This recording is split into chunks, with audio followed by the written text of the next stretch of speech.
হবে, কারণ যেটা আমার কাজ সেটা আমি বলে দিই, যেটা আমার কাজ নয়, আমি তো ডক্টর নই। ডক্টরের কাছে যেতে হবে, ডক্টরের পরামর্শ নিতে হবে। সিটিভিএনে অনেক অনেক ডক্টর বসেন, যেখানে মনে হয় যে আপনাদের কথা শুনে ভালো লাগছে সেই ডক্টরের সাথে যোগাযোগ করুন। ইন্টেস্টাইন বা ভেতরের গটের যদি কোনো সমস্যা হয়, গ্যাস অম্বল হচ্ছে বা অনেক দীর্ঘদিন ধরে ভুগছো, সেই থেকেও কিন্তু পাকা চুল আসে। আমি বাহ্যিক তোমাকে বলবো লিগ্রো অয়েলটা ডেলি ইউজ করো। লিগ্রো অয়েলটা ডেলি ইউজ করো, সপ্তাহে 3 দিন করে অর্গ্যান কোকোনাট শ্যাম্পু দিয়ে ধুয়ে নাও। এটা করলেও তোমার পাকা চুলটাকে বাড়াবে না, কারণ এর মধ্যে কেশুত পাতার ডাস্ট আছে, ভিটামিন ই আছে, জোজোবা আছে, হিবিস্কাস বা জবা কুসুমের ডাস্ট রয়েছে এর মধ্যে, তোমার চুলের জন্য খুব ভালো কাজ করবে। আর যদি না খুব হেয়ার ফলের সমস্যা হয় যে এর সাথেও ম্যাম হেয়ার ফলটাও প্রচণ্ড হচ্ছে, তাহলে বলবো সপ্তাহে 4 দিন করে লিগ্রো ভাইটালাইজারটাও ইউজ করো। এই 3টে প্রোডাক্ট বললাম, ইউজ করো।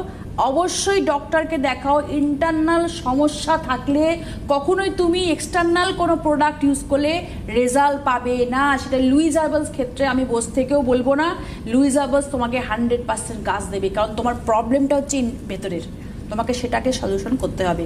প্রচুর পরিমাণে জলও খেতে হবে। এই গরমে কিন্তু জল খাওয়াটাও মানুষ এমনি খায় ঠিক কথা, কিন্তু কি বলতো, এত রোদের তাপ বাড়ছে, আমাদের দেখবে বাইরে বেলে অনর্গল ঘামতে আরম্ভ করি, প্রচন্ড সোয়েট হয়, সেখান থেকেও জলটা বেরিয়ে যায় শরীর থেকে। এই কারণে না মানুষ এত পছন্দ করে তোমার এই অনুষ্ঠান, এত সুন্দরভাবে একটা সলিউশন দাও, মূল জায়গাটাকে ঠিক ধরে তুমি একটা ট্রিটমেন্ট